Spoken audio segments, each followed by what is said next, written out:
Welcome back to the channel where we mix things up, and today we're going to be doing the last part of a 5-part series I've been doing, and today we're going to be doing the NBA 2019-2020 starting centers tier list maker. So we've done point guards already, we've done shooting guards already, we've done small forwards already, and we've done power forwards already. I'll leave there's cards above and in the description, all of them, so if you want to check those out, you can. The center position is a very interesting one. Now you have to be able to stretch the floor to be a consistent center, good defender, hopefully be able to guard the perimeter, good rim protector, that's what I said from good defender, and it's changed. Before you had Shaq, Wilt Chamberlain, Bill Russell, all pretty good defenders and who can't shoot, but dominant in the post. Now, there's just everyone shooting threes, and threes better than two.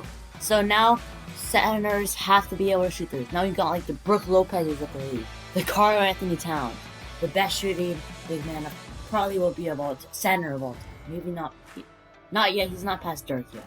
But yeah, so today we're going to be doing the starting center. But before we get started, it would be greatly appreciated if you subscribe to the channel. I'm trying to hit 1,000 subscribers one day, and I can only do that with you. Yeah, you helping me out. It also takes 1 second, and it's big to the channel. Now let's begin. But first, explaining the list, we have S tier, A plus tier, A tier, B plus tier, B tier, C plus tier, C tier, and finally D tier. Hopefully there won't be many D tier, but as looking down on here, there's actually a lot of good centers. Okay, starting off with Karl Anthony Towns is gonna be in the A plus tier. He's not in the S tier yet. I don't think he is yet. He's probably the best offensive big man of the league, but he's not. His defense still needs work, and he's not on the... Well, there's two people I think better than him. You probably know who they are. But yeah, Cat, the best shooting big man of the league, definitely. Shoots 40% from 3. Shoots like 55 maybe percent from the field. And he's just a really good player. The franchise player for the Timberwolves. I think the combination of D'Angelo Russell, potentially Anthony Edwards, they might take LaMelo Ball, and Karl Anthony Towns, if they get good rotational pieces, that actually might be a winning team. And if he starts winning, he's gonna be in the S tier. He's in the A plus tier because his defense, which brings him down, and he isn't winning. So that's why he isn't in the S tier. Next, we have Miles Turner. He's gonna be in the C plus tier. Kind of had a step back with a few injuries, and Sabonis broke out. Miles Turner can stretch that floor, a really good rim protector. 2 years ago, people were saying in 2020, he can be a defense player of the year candidate. Well, he isn't, of course, but he's just that good of a defender. He can still stretch the floor again. He can hit a good roller. He can pick and pop and pick and roll. And I think the C plus is where he deserves. Last year, he would probably be in the B tier because he was really good last year. But I think the C plus tier is nice. Next, Kevon Looney's going to be in the C tier. He was the starting center, besides Boogie Cousins, for most of the dominant Warriors teams. He was the 30th pick. He is just a solid center. I don't think he can stretch the floor. He's a good rim protector and can dunk. That's what you want from center. Next, Jakob Poeltl is also going to be in the C tier. He averages, 6 and 6. A good starting center. I guess LaMarcus Aldridge. He wasn't in the power forward ranking, but okay, sure. But Jakob Poeltl, he is a free agent, so just a quality center that he's not a quality center for a championship team, but just like a decent team. Next, Zubac is gonna also be in the C tier. He is the starting center for a championship team, but as you know, Trez is off the bench, and he's of course the better center. But Zubac can hit the mid range. The reason why he starts is one, Montrez likes to be off the bench, and he's tall. He's 7'1". Trez is 6'8". So when you have like the Jokic's and Porzingis, you gotta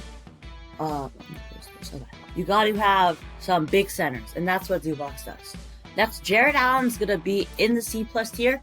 He might be in the B tier, but I think the C plus tier is pretty nice. He is a really good rim protector. Can't hit a 3-point shot. He's a really good dunker. Sometimes he's block happy, so he's not very smart when he takes the blocks. He gets posters a lot, but he has a lot of good blocks. And I think the C plus tier is nice for him right now. Next, Bam Adebayo. Is going to be in the A tier. If you didn't notice, I actually put Bam in the B plus tier in the power forward position. I don't know why, but he definitely is a center.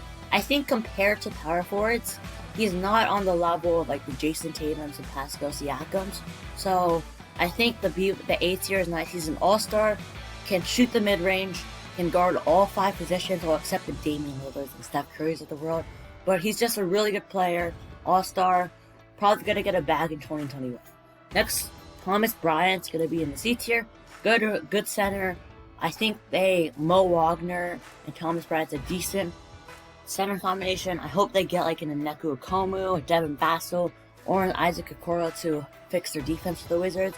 Thomas Bryant can do a little bit of everything.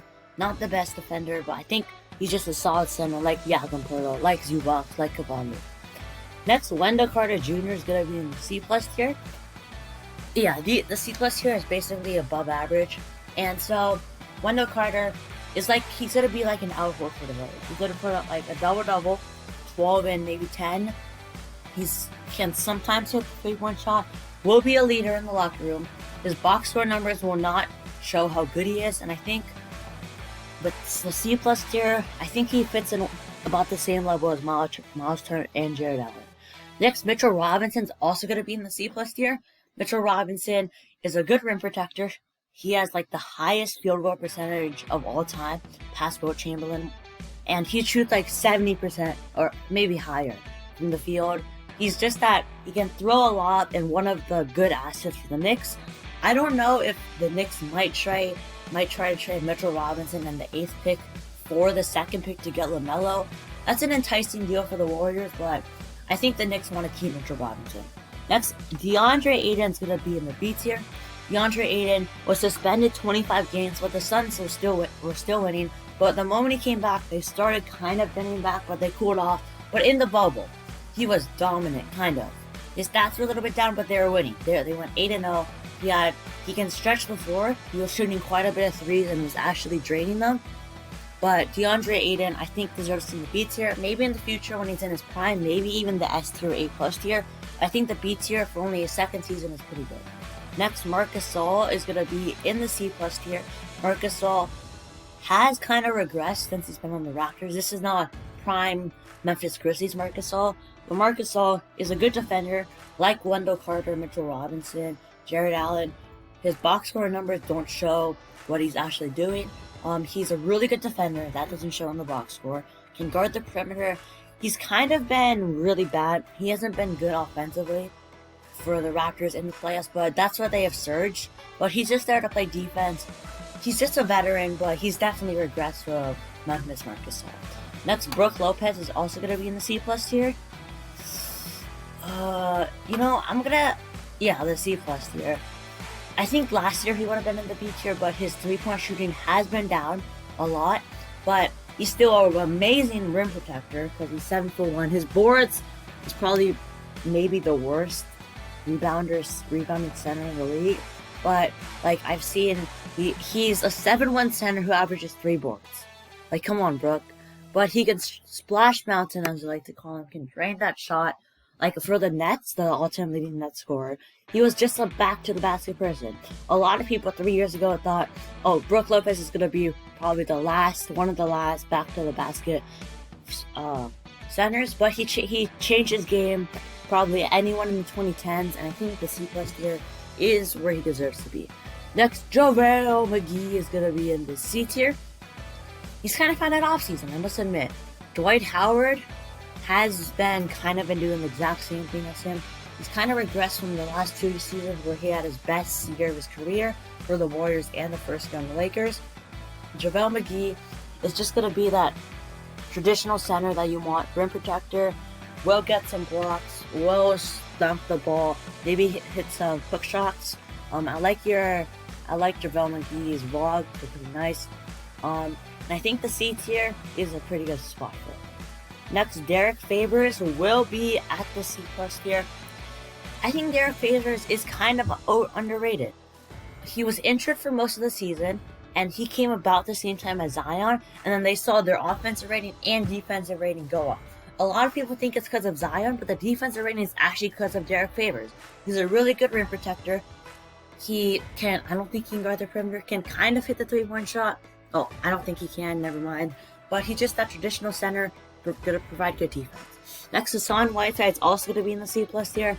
For some reason, he was an 87 overall in 2K20.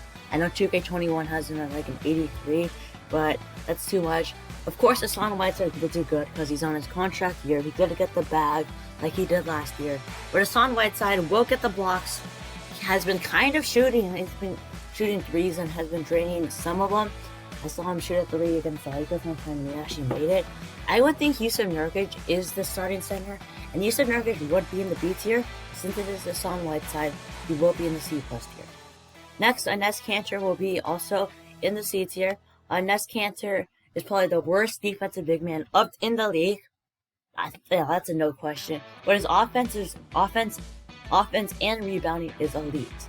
He can kind of hit the 3-point shot. He can rebound, can hit the hook shots, can bully around the paint, and I think he is in the C tier. He kind of stepped up with the Blazers, and the Celtics haven't been playing him much in the bubble, but I think the C tier is nice. Next, Tristan Thompson's gonna be in the C+ tier. I think he deserves to be there. Okay, so I took a little break, and I just saw Giannis got injured, so praise to him, but we're on Tristan Thompson. He has been a pretty good center since LeBron James left. He's been shooting threes and been hitting them like on a 33% clip. That's pretty good for a center who has never stretched the floor before. Can rebound, he's been having a good year. Of course, this is contract year, so it makes sense, and I think he'll probably get like $15 million in free agency. Next, Jonas Valanciunas will be in the B tier. I think Jonas Valanciunas is actually a pretty underrated center. He can hit the 3 ball pretty good, can hit the mid-range, is a decent defender, and can of course dunk because he's a center. And he's a pretty good pick and roll player alongside John Morant. He's been hitting the 3 ball a lot, and I think when he got there in the Marc Gasol deal, he was averaging 20 and 10. I think he's averaging like 18 and 10. That's still pretty good. I think the B tier is fair. Next, Nick Vucevic will also be in the B tier. Nick Vucevic had a really good series against the Bucks. He averaged 33 points a game. That's pretty good for a center. I don't know why they re-signed him, because Mo Bamba has been looking like a bust because of Vucevic. But Vucevic is a good player, but they need Mo Bamba to probably develop. But Vucevic can hit the 3 ball, has been stepping up in the playoffs, and I think he was an all-star last year and probably would have been in the B+ tier last year, but he kind of didn't do as good as last year, so I think the B tier is nice. Next, Andre Drummond will also be on the B tier.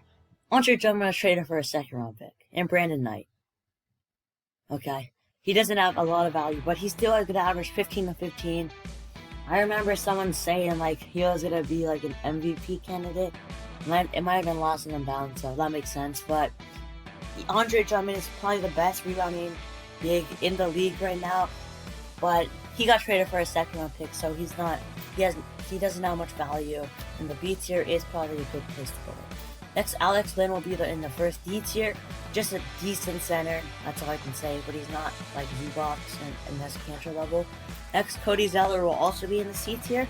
He's been doing okay. I remember once, before he got his, in the first year he got his contract, the Hornets were winning because of Cody Zeller.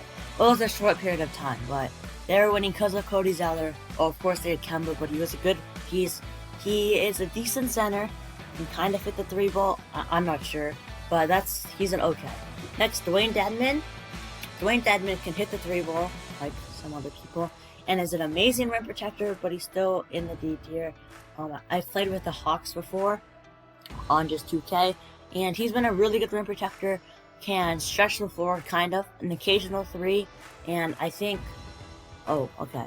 They do have Clint Capella here, so I guess it's messed up, but yeah. So I think the D tier is in the right spot for him. Next, Rudy Gobert. Shout out to Flight.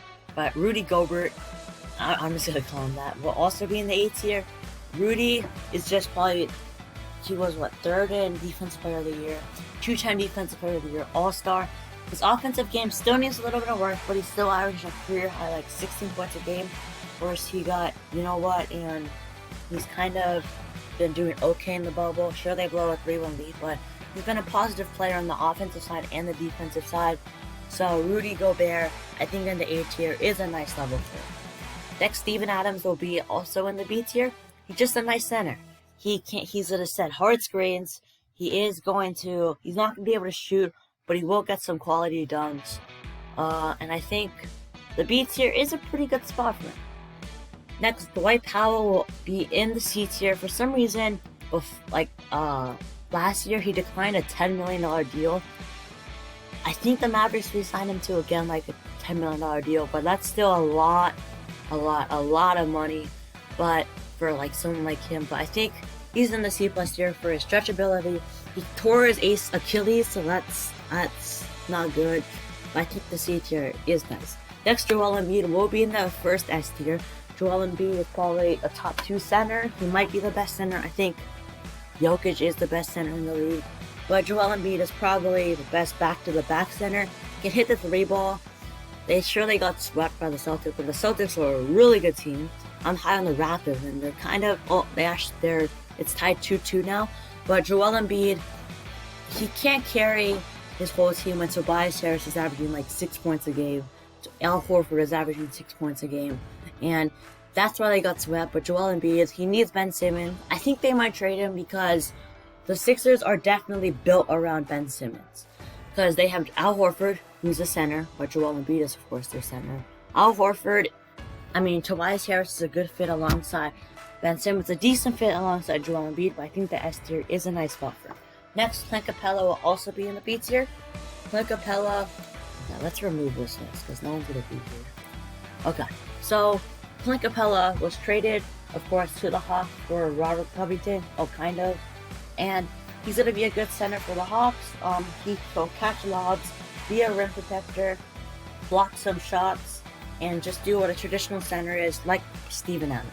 And finally, Nikola Jokic will be at the S tier. He's probably the best center in the league for me. He's the best passing big man in the league. He's still a pretty good shooter. He will put up like 20, 10 boards, 6 assists. And they're right now tied 1-1 to the Clippers. I think they will lose in 5 or 6, but he had a big game. So I'm going to review my list, and I'll tell you if I make any changes.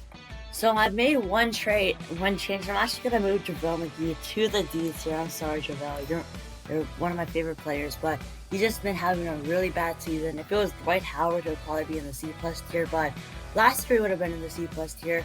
But I think the D tier is where he deserves to be. So, reviewing the list, we have S tier, Nikola Jokic and Joel Embiid.